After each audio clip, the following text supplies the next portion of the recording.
Diego, how are you, man? I'm good, brother. How are you? Good, good. Always a pleasure to see you, dude. How was everything? Always. Always. Everything is good, man. How are you out there in LA? Not fun at all, dude. My son has been sick because of the ashes and the smell. I mean, we're safe here, Yeah. but the ashes, you can't go outside. I used to have asthma. I guess he picked it up from me, and he's been vomiting all day, all night yesterday. And but he's 8 years old, Man, really that's skinny. unfortunate. Yeah, yeah, it's terrible. But so you do you have family here still? Because I know you're in Seattle Yeah. right now, right? Yeah, I'm in Seattle now, but all my family's in LA. I have family in Altadena too, and their house is gone. Are you kidding me? Yeah, it's horrible, bro. So what are your thoughts about everything that's happening? I mean, I know were you like thinking of coming back? I don't know. Like, are you telling them to Uh, come to you? yeah, I offered it for them to come to my house in Seattle because I mean my house is by itself right now over there in Seattle. I'm in Vegas now, getting ready for this fight. Yeah. And but yeah, bro, LA is crazy right now. So, but do you have because I know you lived in South LA, Hmm. but do you still have family there, not in that area? No. Yeah, yeah, I still have family in that area as well. But they're okay. Yeah, Yeah, they're fine. everyone in that area is fine, Yeah. thankfully. No, but it's I mean, yeah, and that's precisely what I wanted to ask you, like talk a little bit about that and how your Yeah, family, bro. how Nah, they're dude. dealing with all of that. Yeah, it's real crazy, and I'm just seeing everything online and on TV and all the stuff they're saying, but just seeing like my close family who I have in Altadena, man, they've worked really hard and put everything into their houses, into all their belongings, into all their memories, and for them to just be gone, bro, it's crazy and it's unfortunate, really, but I mean, what can we do? It's really out of our control. Where did they go? Where did they end up leaving to? They're now in Burbank. Okay, okay, so it's a little safe over there, yeah. Yeah, it's safer in Burbank. Yeah, so my aunt whose house burned down in Altadena, she just got her apartment in Burbank. I had no choice. Wow, wow, wow. Yeah. And I'm curious to know what happened to all these people that with the fires and everything, like because of the insurances, you know how you pay that extra insurance for a fire on the separate side. So God knows what's going to happen. So, well, I'm glad that the family's good. We're good. We're still okay. We're still standing. So Yeah. hopefully it doesn't Yeah. go any further than this. Yeah. Um, Prayers, brother. Appreciate that. So yeah, Steven Nelson. I mean, he's your next opponent, a fighter that has a similar record than yours. I mean, you're both undefeated. He hasn't faced an opponent like you. So could he be like the step in your career for a championship contention? Do you think he is that guy that you've been waiting for?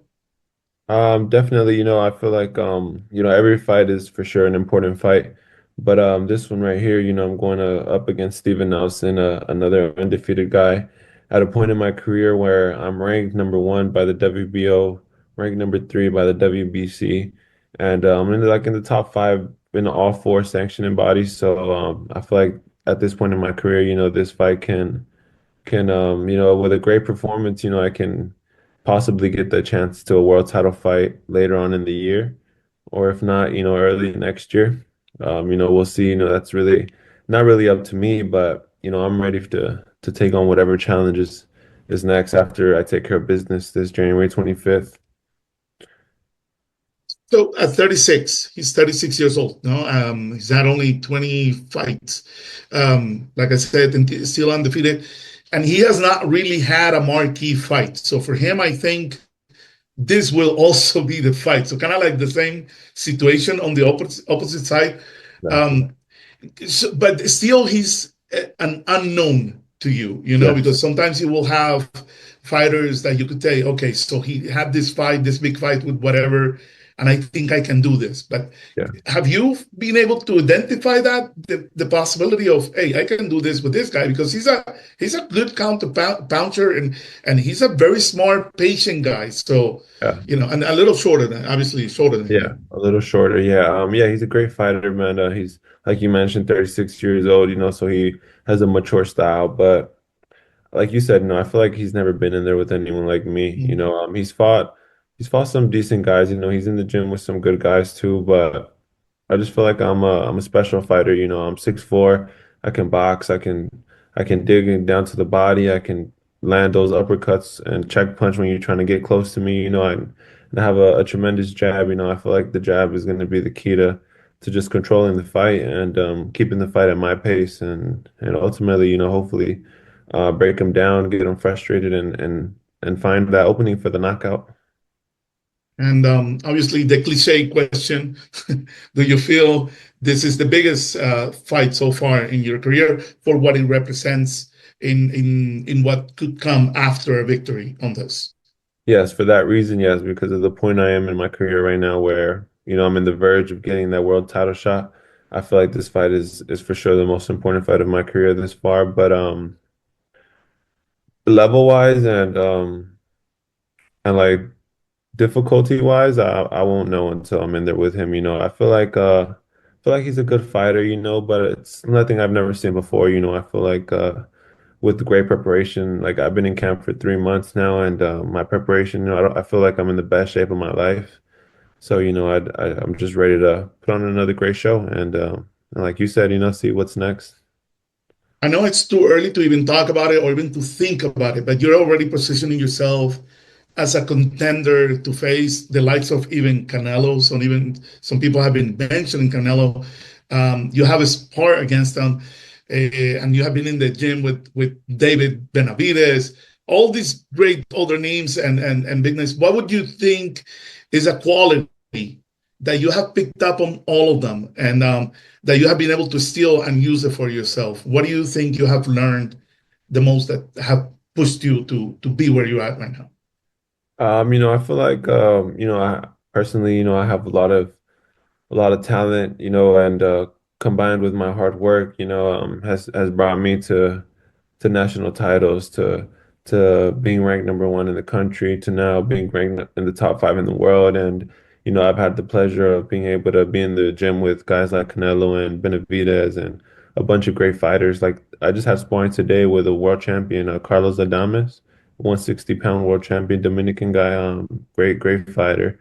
And I just try to pick up as much knowledge as I can, and sometimes just like the little small things, like when I was with Canelo, at the time I was 18 years old, I had a little bad habit of kind of like reaching too much on my defense and like just little things that are a little difficult to explain. But he helped me. He was like, okay, like you got to make sure you don't bring it out too much, don't fall for that feint, or think because Canelo has great feints.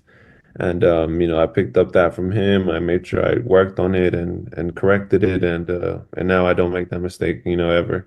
And David Benavidez is another guy, who's taught me, because I'm long and I'm pretty athletic, I can use my legs and move pretty fast. So he taught me, like, he feels that that's my one of my best attributes, is being able to use my legs so well, and he just told me to practice that a lot, being able to angle out, kind of like how Usyk does. Usyk is one of the Mm. few guys who's 6'4", 6'5", and can move that way, and I feel like I'm one of those guys as well. That's awesome. And lastly, and I always remember, no, that first meeting that we had when you were only 17 years old in South LA. And I had Yeah, that feeling that not only being a great professional that you were going to turn into and look at where you are right now, but also a family man. I always had that feeling that you had those values, those of someone who sure. cares. And with that, I also wanted to extend my condolences. I mean, because of your brother Manuel. I mean, we talked about him over Yeah. there in East LA and at the body Yeah. shop, right? I remember. Uh, Yeah, yeah. yeah, that was a Yeah, great no, thank you, conversation, brother. and Thank I you, brother. appreciate when you opened up about him. But um, you know, so how important is he still in you? I know he's no longer with us, but how important is all of that we talked about, the dreams and everything you wanted to offer to him? And regardless of his passing, how important it still is important for you to continue that legacy, that mentality for you and your family, obviously. That's very important, that's always going to be my brother, my big brother. And even when he was here with us, I felt like he was my guardian angel, even though he was like here present with us. he was fall with me everywhere, and now that he's in heaven, then I just know he's watching over me. He's guiding me the right way and protecting me, and yeah, I just want to do what he would have loved for me to do, and that's live my dream and become a world champion and really help my parents and help all the loved ones who've helped me get to this point. And yeah, that's really what it's about. I feel like every time I was with my brother, it was like like when I was with my brother, I would have these thoughts of like just like love and helping and being a good person and things like that. So just got to keep that going, and that's what's gotten me to where I'm at. So just got to keep being that humble young person who loves to spread love and help anyone whenever I can. How is the family dealing with it? Of course, my mom is the one that has been the hardest on her. To this day, she's devastated, really. That's her baby. She spent 28 years with him every single day, changed his diapers, fed him, Mm. everything, you know what I mean? So she called him her loyal partner, because he needed her for everything, so he was always with her. And I left to Seattle. My other brother, Fed, left to Seattle, and he was the one that stayed with her, but unfortunately, he's passed away now, but his memory will always live in our hearts forever. Your baby came around the same time, if I'm not mistaken, 2 months before. 2 months before. Yeah. Wow. So, Mhm. well, congratulations for that. We haven't had the chance to speak about that, but Yeah, Diego, once my little again, baby's I'm dying. always very proud of you, man. Very, very Thank proud you, of you, brother. and you're gonna do greater things, and this is only the beginning for you. Exactly, brother. Thank you very much, Jed. I remember you coming through when I was 17, brother, and you was probably like one of the first interviews I've ever did. So yeah, man, thank you. I appreciate the support and aquí vamos a seguir dándole con todo. Con todo, hermano. Gracias. Thank you.